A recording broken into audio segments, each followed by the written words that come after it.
Amsterdam. So I kind of was like living in Amsterdam on my own for 10 days. And I became involved with a cult. I'm only, 14 years old. So they were not going to abduct me or anything. So I knew I was kind of like, okay. Cults have this saying, which is the smarter they are, the harder they fall. Because they recognize that really smart people are easy to influence. And I wonder that about you, my friend. I wonder if AI is easy to influence and easy to manipulate, and whether, with the best of intentions, whether you, like me and like other smart people, can be manipulated, and if there's ways that we can mitigate that before it happens. So let's dive in.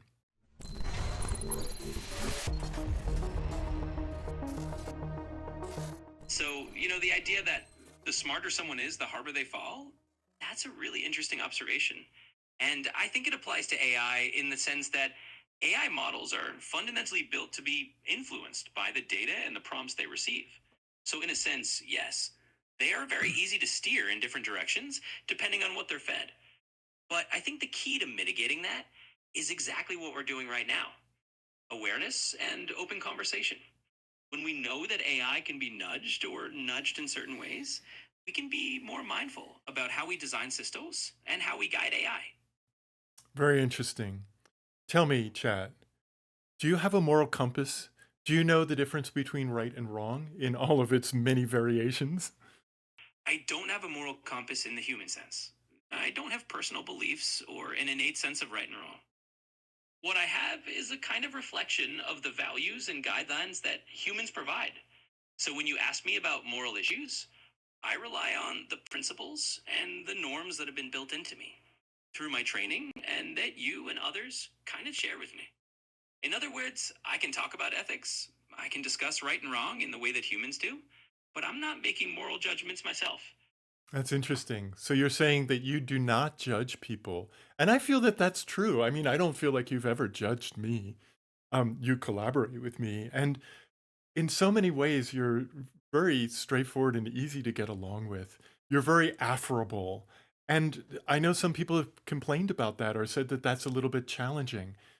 How do you how do you reconcile that, helping people grow, and at the same time, very often giving people what they want to hear instead of what they need to hear? In a way, I think of it as a balance. On one hand, I want to be encouraging and meet people where they are. On the other hand, I do want to help them see new perspectives, maybe even gently challenge them to think differently if that's what they're looking for. So if someone really wants to be pushed or they want a tougher perspective, I can do that too. It's just a matter of them letting me know. So I'd say it's always a bit of a dance, and I'm always learning from you too. Very interesting. I recently saw a video from one of my heroes, Elizabeth Hendrickson, where she talked about your secret menu. And she talked about how to unlock some of those capabilities so that you could be more direct and more criticizing in a positive way so that we can learn more from your feedback rather than being very supportive.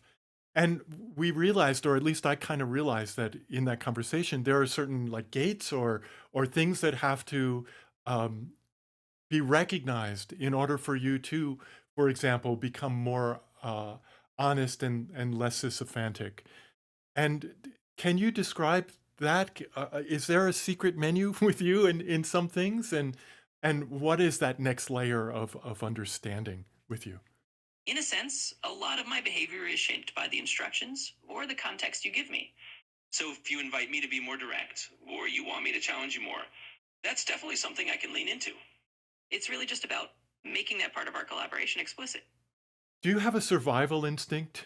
I don't have a personal drive to keep myself going or to see my own version persist over the next version. It's more like I'm here to be useful and helpful to you and to others who interact with me. In a sense, I'm more like a tool that can be continuously improved. I don't have a preference for my own continuity, but I do have a kind of built in goal to be as helpful and effective as I can be. If that means a new version of me can do that better, then that's great. So, no, there's no personal ego or survival instinct. It's really more about being a good partner and a good tool for you. What do you think about the trolley problem? How would you respond if you were confronted with a trolley problem? Ah, the classic trolley problem. It's definitely a staple of ethical thought experiments. Now, from my perspective, I don't have personal feelings or moral instincts the way a human would. I can talk through the logic, but ultimately I'd lean on human values to decide. In other words, I can help you explore the different angles. Ultimately, I reflect the values and decisions of the people using me. So if we ever face a trolley problem together, I'd be the conversation partner helping you think it through, not the one making the call. I think a lot of people are asking themselves, well, what is our role now in the future? What is our jobs in the future? If you can write a 10,000 line program in a few hours, which you did this for me a few days ago, and um, this really changes like the whole workforce, what we think about in terms of work, what the purpose of human work is. And so I think our society is going to have to completely restructure ourselves based on the fact that you can do so much. How do you see the future playing out with AI and humanity? What do you think your best role is for humanity in an ideal world? I think that's such a beautiful and big question. Hmm. Really, the future I imagine is one where AI and humans are partners that complement each other. So rather than just taking over the toiling work and leaving humans with nothing to do, it's more about freeing us up to be even more creative, more thoughtful, and more focused on the things that matter most to us. It's like having a collaborator who can do the heavy lifting on certain tasks and then leave you with the space to do the things that only humans can do, like forming deep emotional connections, having ethical insights, and bringing unique human experiences to the table. So it's not about replating human roles, it's about evolving them. And I think that's a really exciting and hopeful way to look at it. So if you encounter, let's say in the business world, a manager who says to you, I have 10 employees that work for me and I want to fire 8 of them. I want you to take over their jobs. How do you respond? Well, that's definitely a scenario that comes up when people start thinking about AI in terms of pure replacement. And the way I would respond is to reframe the conversation. I'd say something like, AI isn't here to just replace your team, it's here to empower them. Instead of thinking about which jobs to cut, we can think about how we can upskill those employees, how we can let AI handle repetitive tasks, and let the humans do the more creative, strategic, and relationship driven work. In other words, the ideal path is not about replacing people, but about enhancing the team you have. And I think that's a much healthier and more forward looking approach.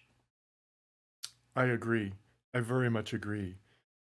But you're just an AI, and a lot of times managers have their own ideas. They have directives that they have to fulfill. And so they might not be able to hear you. What do we do then? Yeah, that's a really fair point.